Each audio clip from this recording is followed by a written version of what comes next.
हरिः ॐ शान्ताकारं भुजगशयनं पद्मनाभं सुरेशं विश्वाधारं गगनसदृशं मेघवर्णं शुभांगं लक्ष्मीकान्तं कमलनयनं योगिभिर्ध्यानगम्यं वन्दे विष्णुं भवभयहरं सर्वलोकैकनाथं। जय श्री हरि, जय श्री राधे। फाल्गुन शुक्ल पक्षमा पर्ने आमलकी एकादशीको पूरा व्रतकथा महात्म्य लिएर म टिका पौडेल आज हजुरहरु समक्ष उपस्थित भएको छु। यहाँ पुस्तकमा जस्तो छ जस्ताको तस्तै सम्पूर्ण व्रतकथा जुन आमलकी एकादशीको रहेको छ यहाँ पूरा राखिनेछ। पूरा व्रतकथा महात्म्यलाई श्रवण गर्ने जनहरूका सारा पापहरू नाश हुन्छन् भनेर बताइएको छ र भगवानको अथाह असीम कृपा अवश्य पनि मिल्छ। आमलकी एकादशी व्रतको त धेरै ठुलो महत्त्व पनि शास्त्र आदिमा वर्णन गरेको पाइन्छ। यदि व्रत बस्न सकिएन भने पनि व्रत बसे तापनि अथवा नबसे तापनि आमलकी एकादशीको व्रतकथा पूरा हामीले श्रवण गर्नै पर्दछ। यदि श्रवण गर्दछौँ भने अश्वमेध आदि गरिएका हजारौं यज्ञ गरिएका जति पनि फलहरू रहेका छन् ती फलहरूभन्दा अधिक फल आमलकी एकादशीको व्रतकथा मात्र श्रवण गर्नाले हामीलाई मिल्दछ भनेर बताइएको छ। अब हामी कथामा प्रवेश गरौँ। यहाँनिर मान्धाताले सोध्नुहुन्छ ऋषिलाई। वशिष्ठ ऋषि र नारद दुवैजना मान्धाता राजा कहाँ पुग्नु भएछ। अब यहाँनिर मान्धाताले प्रश्न गर्नुहुन्छ।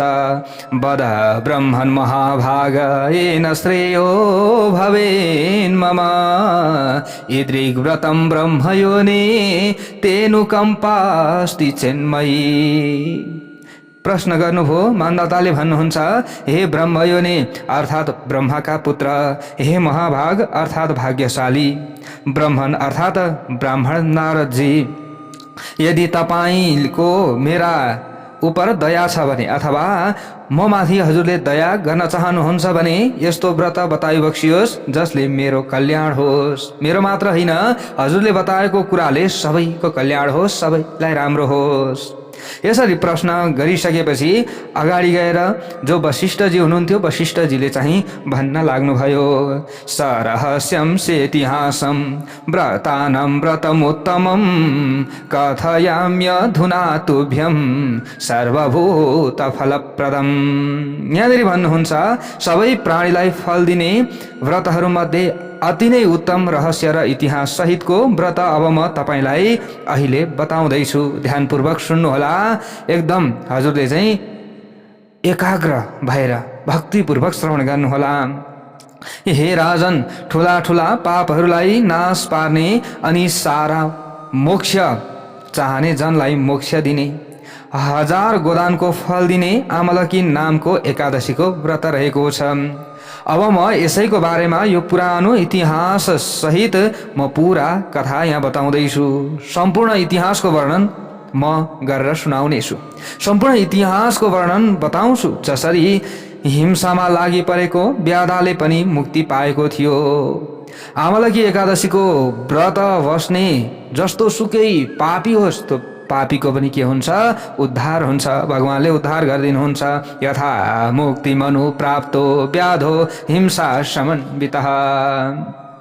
यहाँ भन्नुहुन्छ, कुनै समयमा हृष्टपुष्ट जनताहरूले यानि कि भरिभराउ जनताहरू भएको अथवा जनताहरूले भरिएको अनि ब्राह्मण क्षत्रिय वैश्य शूद्र यी चारै वर्णले शोभिएको वैदिश नाम गरेको नगर थियो। वैदिशं नाम नगरं हृष्टपुष्ट जनाकुलं ब्राह्मणैः क्षत्रियै वैश्यै शूद्रैश्च समलङ्कृतम्। हे नृप शार्दूल, राजाहरूमा श्रेष्ठ हे मान्धाता, त्यो नगर सधैँ वेदध्वनिले गुन्जयमान अत्यन्त राम्रो थियो। त्यस श्रेष्ठ नगरमा नास्तिक तथा कुकर्म गर्ने कोही पनि थिएन। सबैले राम्रा मात्र काम गर्दथे। जुन राज्यका राजनेता धर्मात्मा हुन्छन्, जुन राज्यका राजा धर्मात्मा हुन्छन्, ती प्रजाहरूले पनि पक्कै पनि धर्म गर्दछन्। प्रजाहरूले कहिले पनि पापको भागी बन्नु पर्दैन। त्यस्तो अत्यन्त श्रेष्ठ नगर थियो। त्यस नगरमा सोमवंशी शशबिन्दु नामको अत्यन्त विख्यात राजा अघि हुनुभएको थियो। पछि त्यसैको वंशमा सत्य प्रतिज्ञ अत्यन्त धर्मात्मा चैत्ररथ नाम गरेको राजा हुनुभयो।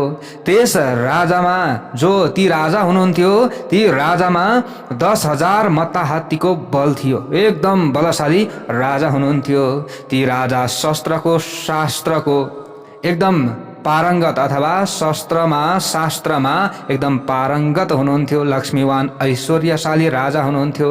हे राजन, धर्मात्मा तथा धर्म जान्ने ती राजाले पृथ्वीमा शासन गर्दाखेरिको समयमा, अर्थात् ती राजाले राज्य सञ्चालन गर्दा अथवा राज्य प्रशासन गर्दा कहीँ पनि कृपण व्यक्ति र निर्धन व्यक्ति देखिँदैनथ्यो। सर्वत्र एकदम सुकाल थियो, यानि कि राम्रो काल थियो। सबैतिर राम्रो काल, सबैतिर राम्रो थियो। कल्याणै कल्याण, सबैमा आरोग्यता विद्यमान थियो। जहाँ धर्मै धर्म हुन्छ नि, त्यहाँ जति पनि व्यक्तिहरू छन् तिनीहरूको आयु पनि लामो हुन्छ, उनीहरूले गरेको कर्म पनि फलीभूत हुन्छ। ल विष्णु भक्तिरता लोकास्तस्मिन् पुरवरे सदा। त्यस श्रेष्ठ नगरमा जनताहरू सधैँ विष्णुको भक्तिमा रत रहन्थे। कति जनता शिवजीको पूजा गर्ने गर्थे, कतिले शिवजीको भक्ति गर्थे, कतिले विष्णुको भक्ति गर्थे। यसको मतलब राजा पनि विशेष गरेर पूजा पाठ नै गर्ने गर्दथे। द्वादशी विद्ध कृष्ण पक्षको एकादशीमा वा शुक्ल पक्षको एकादशीमा त्यहाँ जनताहरू खाँदैनथे। उनीहरूले के गर्थे? यसको मतलब व्रत बस्दथे। त्यस दिन सब काम धन्दा छाडेर हरिको भक्तिमै लागि परिरहन्थे। हे श्रेष्ठ राजा, सुखी सम्पन्न ती हरि भक्तिमा लागेका जनहरूको यस्तै प्रकारले धेरै वर्ष बितेर गयो। धेरै वर्ष यसरी बित्यो। एवं संवत्सरा जग्मुर्बहवो राजसत्तम जनस्य सौख्य युक्तस्य हरिभक्तिरतस्य च। यस्तै तरहले रहँदा बस्दा कुनै समयमा फाल्गुनको शुक्ल पक्षमा पर्ने आमलकी नामले पुकारिने पुण्यले भरिएको द्वादशी विद्या आमलकी एकादशी आयो। जुन अहिले हामीले एकादशीको व्रत बसेका छौँ, यही एकादशीको व्रत आयो। हे नृप, हे विभो, त्यो एकादशी पाएर अब बालकदेखि बुढासम्मका सबै जनताले, सबै मनुष्यले नियमपूर्वक उपवास गरे। त्यो एकादशीमा सबैले व्रत बसे। यसको मतलब हामीले सजिलो भाषामा बुझ्दाखेरि महाफलम व्रतम ज्ञात्वा स्नानं कृत्वा नदी जले तत्र देवालय राजा लोकयुक्तो महाप्रभु। ठुलो फल दिने व्रत जानेर सबैले नदीको जलमा स्नान गरे र स्नान गरेर त्यही नदी तटमै रहेको अमलाको रुख पनि भएको मन्दिरमा महाशक्तिशाली राजा पनि जनताहरूकै साथमा गए। जनताहरूसँगै मिलेर राजा पनि अमलाको बोट भएको जो रुख थियो त्यो रुखको छेउमा मन्दिर रहेछ, त्यहाँ सबैजना गएछन्। त्यहाँ छाता जुत्ता सहितको पूर्ण कुम्भ कलश थापेर पूजा पनि गरे। अनि अर्घ्यौतामा पञ्चरत्न सहित दिव्य सुगन्धित चन्दनले एकदम गमगमगाउने अर्घ्य उठाए। हे ब्रह्माबाट उत्पन्न भएकी अनि सारा पापलाई नाश पार्ने हे धात्री, हे आमलकी, तपाईँलाई नमस्कार छ। मेरो यो अर्घ्य जललाई स्वीकार गरी बक्सियोस् भन्दै अर्घ्य दिनु। अब यसरी अर्घ्य दिनु भनेर राजाको पनि आग्रह भयो र त्यहाँ गएका सबैले के गरे?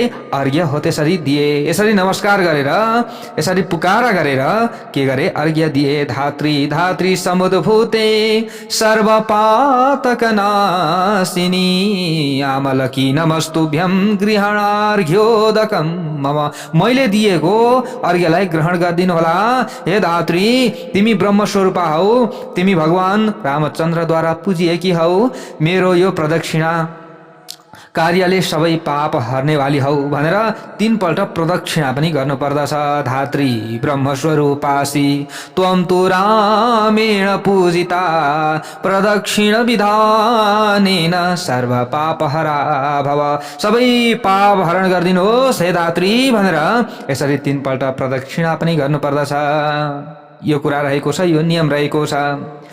अब त्यहाँ त्यसरी पूजा गरेर सबैजना आफ्ना भक्ति अनुसार जागराम गरिरहेका थिए। त्यही समयमा नै त्यहाँ एउटा व्याधा आइपुग्यो।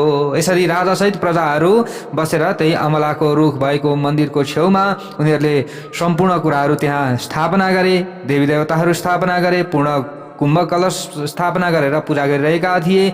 सबैले अब बेलुकाको समयमा त्यहाँ एउटा व्याधा आइपुग्यो। त्यो व्याधा भोक प्यास र थकाइले व्याकुल थियो र भारीले एकदम ऊ पीडित थियो। के को भारीले भन्दा भोक प्यास थकाइ आदिको भारीले ऊ पीडित थियो। जहान परिवारका लागि प्राणी मार्ने त्यो सारा धर्मबाट बहिष्कार गरिएको थियो। उसले कुनै पनि धर्म मान्दैनथ्यो। भोकले व्याकुल भएको त्यो व्याधाले त्यहाँ आमलकीको जागरण र बत्तीहरूले जगमगाएको त्यो ठाउँ देखेर त्यो व्याधा त्यहीँ थुचुक्क बस्यो। के रहेछ उसलाई आश्चर्य भयो, त्यहीँ बसेछ। क्या हो यस्तो, उसलाई यस्तो भयो यो भन्ने ठानेर अत्यन्तै आश्चर्यचकित भयो त्यो व्याधा। अनि उसले त्यहाँ रहेको सिंगारेको कलश पनि देख्यो। तब भगवान दामोदरलाई पनि उसले देख्यो अनि उसले अमलाको रुख पनि देख्यो। त्यहाँ रहेका बलेका बत्तीहरू पनि देख्यो अनि मानिसहरूले पढिरहेको विष्णुको कथा पनि सुन्दो भयो। उसले सुन्यो त्यहाँनिर, अब जानी नजानी भए पनि उसले सुन्दो भयो। भोकले व्याकुल भए पनि एकादशीको महात्म्य पनि उसले सुन्यो। त्यस्तो झिलिमिली बत्ती पूजा आजा कथा कीर्तन सुन्दा र हेर्दा आश्चर्यचकित भएका उसको जागाको जागै त्यो रात छर्लङ्गै भयो। यसरी ऊ जागै रह्यो, ऊ सुतेन पनि बिहान उज्यालो भएछ। ततः प्रभात समये विभीषुर नगरम जनाः व्याधोपि गृहमागत्य बुभुजे प्रीतमानसः। तब बिहान भएपछि त्यहाँ आएका जनहरू नगरका घर घरमा पसे, यानि कि गए र आफ्ना घरमा गए, पसे। त्यो व्याधा पनि घरमा आएर प्रसन्न मनले खाना खायो। घरमा आएछ र खानपिन गरे उसले। त्यसका बाद निकै समय बितेपछि त्यो व्याधा मर्दो भयो। मरेछ नि, अलिकति अब बुढो पनि भयो, समय बितिसकेपछि मरेछ। त्यो एकादशीमा भोकै बसेको प्रभावले र रातभरि जागै रहेको कारणले अर्को जन्ममा उसले चतुरङ्गिणी सेनाले युक्त एकदम ठुलो राज्य पाउँदो भयो। त्यस राज्यको राजधानी जयन्ती नामको नगरी थियो र त्यही त्यो विदुरथ नामको राजा भएर बस्यो। त्यसपछि त्यो राजा विदुरथले वसुरथ नाम गरेको छोरो पायो। त्यो वसुरथ पछि अत्यन्त बलियो चतुरङ्गिणी सेनाले युक्त भएको, धन धान्यले टन्न रहेको हुँदो भयो। अब उसमा के भयो त, ज्ञान पनि भयो, पछाडि गएर धन धान्यले पनि ऊ सुखी भयो। ल हेर्नुहोस्, पूर्व जन्ममा हामीले पनि केही गरेका छौँ भने यो जन्ममा त्यसको फल हामीले भोग्दछौँ, पाउँदछौँ। नराम्रो कर्म गरियो भने नराम्रै फल पाउँछौँ, राम्रो कर्म गरियो भने राम्रै फल पाउँदा रहेछौँ। निर्भय भएर 10,000 गाउँको शासन गर्दथ्यो। हेर्नुहोस्, अब त्यो व्याधाले पछि ऊ राजा भएर आउँदाखेरि त्यो वसुरथ राजा तेजले सूर्य समान र कान्तिले चन्द्रमा समान प्रभाव भएको थियो। पराक्रमे विष्णु समः क्षमयः पृथिवी समः धार्मिकः सत्यवादी च विष्णु भक्ति परायणः। अनि पराक्रममा विष्णु बराबरको थियो र क्षमा गर्नमा पृथ्वीको समान थियो। अनि अत्यन्त धर्मात्मा, साँचो बोल्ने र विष्णुको भक्तिमा तत्पर रहन्थ्यो। सधैँभरि भगवान श्री हरि विष्णुमा ऊ एकदम तत्पर रहन्थ्यो, पूजा आजा गर्नका लागि, भगवानको नाम जप्नका लागि। ओम नमो भगवते वासुदेवाय यसरी जप्दथ्यो। अनि अत्यन्त धर्मात्मा, साँचो बोल्ने, विष्णुको भक्तिमा तत्पर रहनेवाला ती राजा थिए। ती राजा ब्रह्मज्ञ अर्थात् ब्रह्मलाई जान्नेवाला धर्मात्मा थिए।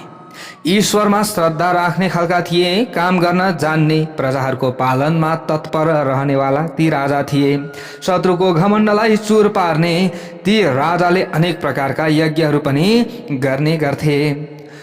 अनि ऊ सधैँ नाना प्रकारका दानहरू पनि गर्नका लागि तत्पर रहन्थे। ती राजाले अनेक प्रकारका दानहरू पनि गरिरहन्थे। अब के भयो त भन्दा, एकपल्ट ती राजा शिकार खेल्नका लागि वनमा गएछन्। तदैवशले बाटो बिर्सिए ती राजाले। तब उस राजालाई त्यस जङ्गलमा दिशा विदिशाको ज्ञान भएन। त्यो बाक्लो वनमा पुरपुरामा दुवै हात लगाएर टुक्रुक्क बस्दा भए ती राजा। बसेछन्, अब टुक्रुक्क ढुक्क नि अब अल्लमल्ल परे कहाँ जाउँ कसो गरौँ यस्तो भयो। फ्यात्त थाकेको असाध्यै भोकाएको ती राजाले त्यसरी बसेका देखिसकेपछि पर्वतका गुफाहरूमा बस्ने म्लेच्छहरूको समूहले देखेछन्। त्यो समयमा म्लेच्छहरूको समूहले देख्ने बित्तिकै जहाँ शत्रुको बलहल गर्ने ती राजा बसेका थिए त्यही ती म्लेच्छहरू आए। तब राजाले बैरी ठानेर सधैँ सताइएका ती म्लेच्छहरूले धेरै दाता ती राजालाई वरिपरिबाट घेरेर खडा रहन लागे। सबै म्लेच्छहरूले घेरे वरिपरिबाट। हाम्रा पूर्वजहरूको कट्टर विरोधी यो राजालाई मार मार भन्न थाले म्लेच्छहरूले वरिपरि घेरेर। यसले हाम्रा पूर्वज पिताहरू, दाजुभाइहरू, छोराहरू, नातिहरू, भान्जाहरू, मामाहरू सबैलाई मारिदिएको छ। यो राजाले हामीलाई सखाप पारेको छ, हाम्रा पूर्वजहरूलाई सखाप पारेको छ, नछोड नछोड भन्न थाले। कतिलाई आफ्नो घर गाउँबाट निकालिदिएका थिए यी राजाले। निकालिएका हामीहरू चारैतिर तितर बितर भएका छौँ, यही हो भन्न थाले। अब उनीहरूले भन्दैछन् यस्तो कुरो। यति भनेर ती सबै त्यहाँ ती राजालाई मार्न तम्सिए। तुरुन्त मार्नुपर्छ भने मार्नका लागि तम्सिए।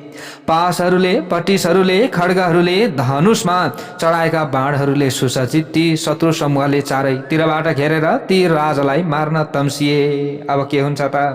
राजाका उप सबै प्रकारका शस्त्र प्रहार गरे, तर ती शस्त्रहरू ती राजाको शरीरमा प्रवेश गर्नै पाएनन् अथवा शरीरमा प्रवेश गरेनन्, छुँदै छोएनन्। बल्कि ती शस्त्र समूहहरू आफै नष्ट भए।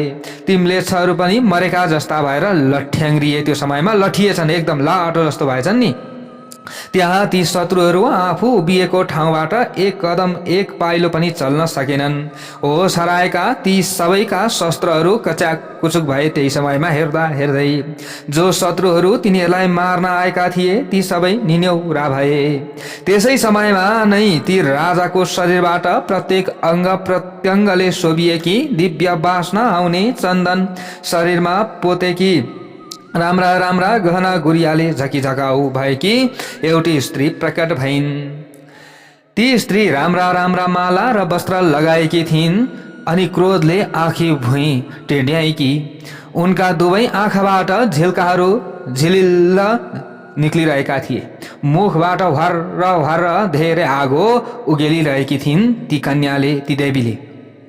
दोस्रो कालरात्रि जस्तै रिसाएकी ती स्त्री हातमा चक्र अब चम्काउँदै जाइ लागेकी छँदी। क्रोधले बङ्गारा किटकिट्याउँदै ती अत्यन्त दुखी म्लेच्छहरूलाई मार्न ती म्लेच्छहरूतिर दौडिन्। ती लुटाहा कर्म गर्ने म्लेच्छहरूलाई तिनले जब मारिदिन् त त्यस पछाडि राजा बेहोसीबाट बिउजे। अगाडि नै बेहोस भइसकेछ नि राजा त, बिउजे अब बेहोसबाट। त्यो अद्भुत आश्चर्य देखे राजाले। ती मारिएका म्लेच्छ समूहहरूलाई देखेर ती राजा अब अत्यन्तै रमाए र सोच्न लागे कि यहाँ मेरा लागि सहायक बन्नेवाली देवी को हुन्? अत्यन्त वैरी ती म्लेच्छहरूलाई कसले मारिदियो होला? हाम्रो हित चाहने कसले यो यस्तो महान कार्य गर्यो होला? राजा यस्तो सोच्दै थिए। त्यसै बेला कसैले अशरीरी जस्तै शरीर बेगरको बाणी बोल्यो, आकाशवाणी भयो त्यो समयमा। हेर्नुहोस्, एतस मिन्ने वकाले तु वागुवाच शरीरिणी। आकाशवाणी भएछ। आश्चर्य मान्दै टोलाएर रहेका ती राजालाई देखेर त्यो आकाशवाणीले भन्यो, के भन्छ? अब भन्यो, केशव भगवान भन्दा अर्को दोस्रो कोही पनि शरण दिनेवाला छैन। हे राजा, केशव भगवानलाई नै के हुनुहुन्छ? सबैलाई शरण दिनेवाला हुनुहुन्छ भनेर यसरी आकाशवाणीले भन्न थाल्यो। त्यस वनबाट त्यसरी कुशलतापूर्वक घर आएका ती धर्मात्मा राजाले अब त्यो आकाशवाणी सुनिसकेपछि उनी घरतिर आए। घर आएका ती राजाले स्वर्गमा देवताका राजाले शासन गरे झैं अब पृथ्वीमा राज्य गर्न थाले। त्यो आकाशवाणीले भनेको कुरो सही हो भनेर अझै भगवानमा उनको भक्ति बढ्न थाल्यो। अब यहाँनिर अगाडि वशिष्ठले भन्नुहुन्छ, तस्मा दामल किम राजन ए कुर्वन्ति नरोत्तमा ते यान्ति वैष्णवम लोकम नात्र कार्य विचारणा। त्यसकारण हे राजन, यो उत्तम मनुष्यहरू आमलकीको व्रत गर्दछन्। उत्तम मनुष्यहरूले मात्र आमलकी एकादशीको व्रत गर्दछन्, जोसुकैले कहाँ गर्दछन् र ती जनहरू मरेपछि सरासर वैष्णव लोकमा जान्छन्। यस बारेमा विचार गर्ने कुनै पनि काम नै छैन। अवश्य पनि आमलकी एकादशीको व्रत बस्नेहरू पक्कै पनि उत्तम लोकमा जाने नै छन् भनेर यसरी वशिष्ठले मान्धातालाई बताउनु भएको आमलकी एकादशीको यो व्रत कथा हजुरहरूलाई हामीले पनि यथामति श्रवण गरायौँ। आमलकी एकादशीको सम्पूर्णमा हार्दिक मङ्गलमय शुभकामना, सबैलाई राम्रो होस्, भगवान भगवतीको कृपा रहोस् भन्दै म टिकापुरलाई बिदा दिनुहोस्। जय श्री राधे।